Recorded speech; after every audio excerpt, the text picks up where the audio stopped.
Yo, homie, I think every producer wants to make recurring income from their beats. Looking back at last month, I think I got it in a few different ways. Just thinking off the top of my head, I'd say publishing, royalties from like TV, radio, movies, and stuff like that. Beat leases, YouTube ad revenue from both my main channels. I'm working on the third one, getting monetized as well. Join my email list by getting the 14 drum kit if you want to learn more about that. I give out my plays on the daily, actually. And then other places like DistroKid, just from posting my own beats on Spotify. But then all my beat leases and collabs with other artists and producers as well. And even though I'm taking a more stripped back approach to content creation, I'm still getting over 2 million impressions per month across both my main YouTube channels. And I mean, I can't tell you why, but if I had to guess, I'd say it's because people are just connecting better with me when I'm sharing what's actually working in my career instead of trying to be a flashy influencer. Honestly, I'm just a dude making beats, gang, and I'm not really trying to be anything more or less than that. Anyways, if you do want to get paid to sit around and make beats all day like me, here are the 3 things I would recommend you focus on.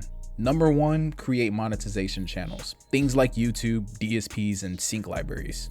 My honest to God recommendation, like even if you paid me for consultation, this is probably the first thing I would tell you to do, is to grind up a YouTube channel that will help you start getting paid for every single beat and piece of content you make. I'm not about to like blubber and yap for the next 30 minutes about why that's a very good idea for you to do. But if you want a video that's a little bit more succinct explaining why you should do that and maybe a little bit of the how and what behind it as well, let me know in the comment section down below. And then also DSP is a really good play in general. So like posting your beats and even doing songs and collabs with other producers and artists on platforms like Spotify, Apple Music, and Tidal.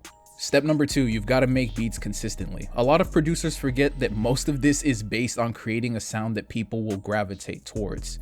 The thing you've got to keep in mind that most producers do not is that producers are just like artists. It's just that instead of using vocals, we use synths. So it's important to keep feeding the streets because the streets are gonna feed your pockets. So if you've got even 5 or 10 fans, don't be like, oh, it's just 5 or 10 people. No, feed them. That's 5 or 10 legitimate human beings. Like, don't act like that's not very meaningful. That's how it starts. And you keep grinding that up. And if you never got any more, wouldn't you be happy that you've at least got those people? And that kind of approach and that kind of valuing of your viewers and your listeners is how you gain the ability to have more confidence in your art, and all of that also leads to an increased ability for you to be able to actually put that art in front of people. It's honestly all just kind of a natural cascade, but it starts with you being consistent with that output. Step number 3, now lock in for this, register everything.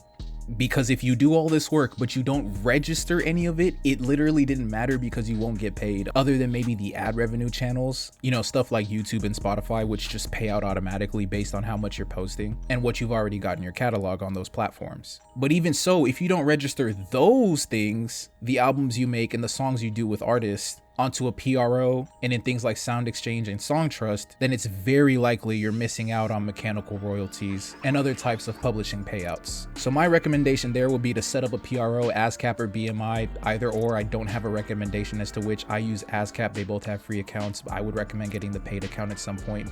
If you're broke, don't be broke anymore. Figure it out. We ball, you know what I'm saying? Do it. Then set up some kind of publishing arbitration, something like BeatStars Publishing. Again, not gonna really go into it in this video, but let me know down below if that's something you guys would like to see too. I don't know any of those that are free, but the BeatStars one is very affordable, and although the 20% cut they take is kind of wild to me, all things considered, I think it's still a pretty decent deal. And then I would also recommend setting up a Sound Exchange and getting a bunch of your stuff registered there as well. Just about as much of your stuff that you can have registered in Sound Exchange, I would have registered there as well, because it's just going to help you scoop up a lot of that lingering mechanical royalty payout and random publishing dollars. I'm not really sure about the nitty-gritty detail, but it's helped me scoop up thousands of dollars per month just by making sure all of my stuff is registered correctly. So definitely lock in with that. By the way, if all of this is something you want to take more seriously on a deeper level, then I would seriously suggest you check out my How to Get Your First 10,000 Views on Your Beats channel workshop. It is a free 36-minute instructional session with me on how to start building up the most important tool for your beats business, which is your YouTube channel. Lock in with this play and you could very realistically be getting paid for every beat you make by the end of 2024.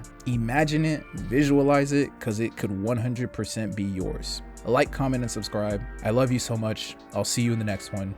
Peace.